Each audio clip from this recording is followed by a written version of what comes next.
Hey, Nish here, and as the slightly dramatic title suggests, today I'm going to be talking about why I think the $80 price tag on Fitbit Premium just isn't worth it. Now, before the angry comments come, this is obviously a subjective viewpoint. I'm a pretty casual fitness monitorer or user. I'm not a super athlete or anything like that. Now, the first major feature of Fitbit Premium is the readiness level indicator. This looks at how your sleep was the night before. So, for example, looking at where your heart rate was in relation to your normal resting heart rate, and also the amount of activity you've done. And it then gives you a score to tell you how much it thinks you should exercise that particular day. This sounded kind of cool to me, but it turns out there's a few caveats. One of them is that you really, you need to live with the tracker on. You need it, I think, 14 hours a day, at least 4 or 5 days a week, and while you're sleeping.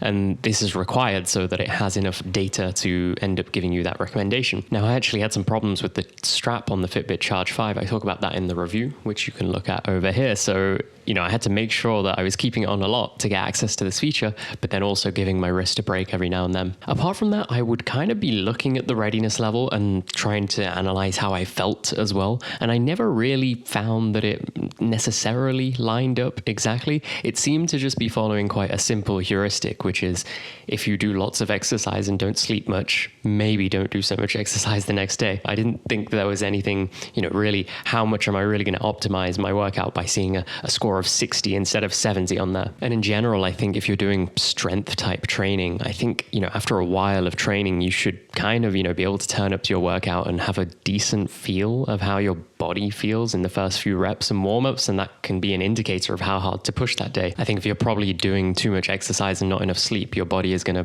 find a way to tell you. And so for me, I didn't end up finding much value. Quick reminder to subscribe if you haven't already. I would highly appreciate it.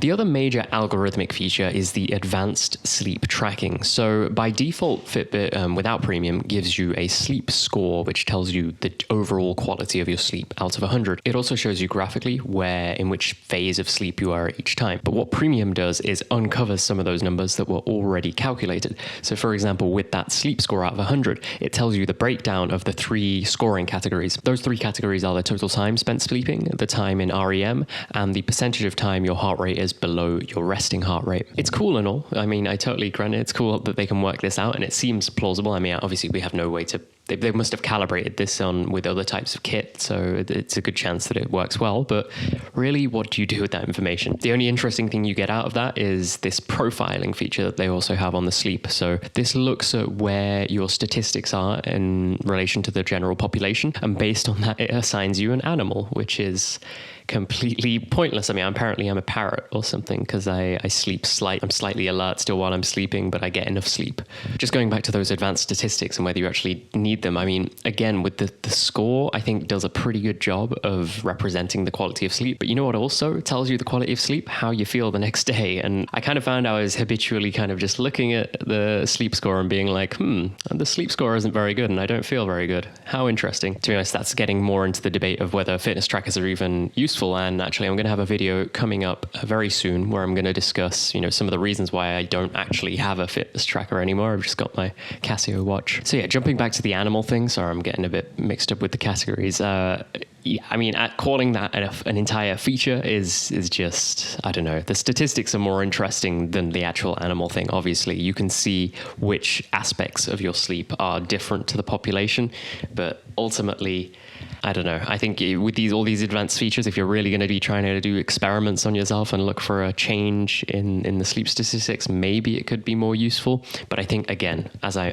mentioned already, the sleep score serves that purpose pretty well. So those were the major algorithmic features. The rest I really considered to be fluff. So the first section of fluff was the games and challenges and goals you can put on there. And I just didn't really have any interest for these. I mean, you can do challenges with friends and set up a little bit of healthy competition. And maybe I didn't get much use of that because I didn't have any friends.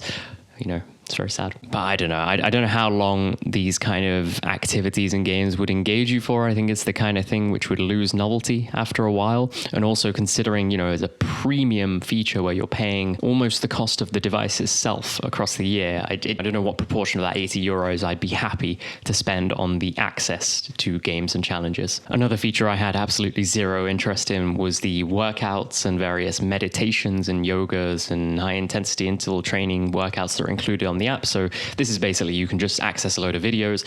There's not really any link necessarily to the device. Obviously, your device is going to track you while you're doing the workout, but I mean, some of them are branded workout programs and things that maybe would cost money otherwise, but I think there's plenty of good free content, easy content out there that you don't really need this. And lastly, there's the ability to export your statistics into a wellness report.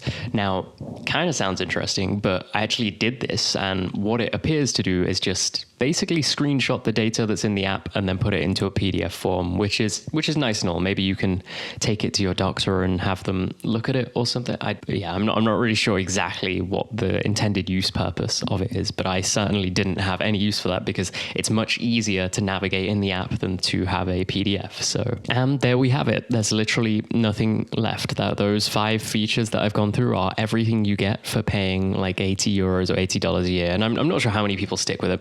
Obviously, one huge important factor to mention is that with most Fitbits, you get offered a trial of premium. So with the Charge 5 I got 6 months of it for free. So that's plenty of time to decide whether it's something useful or not. So in a way, this video is kind of pointless, but I just wanted to share my thoughts on it. Maybe it's interesting for some people out there. Thank you very much for listening. Let me know what your opinion is in the comments. I'm very curious how other people's experience has been with this Fitbit Premium offering. Subscribe for more to the point content, and I'll catch you in the next one.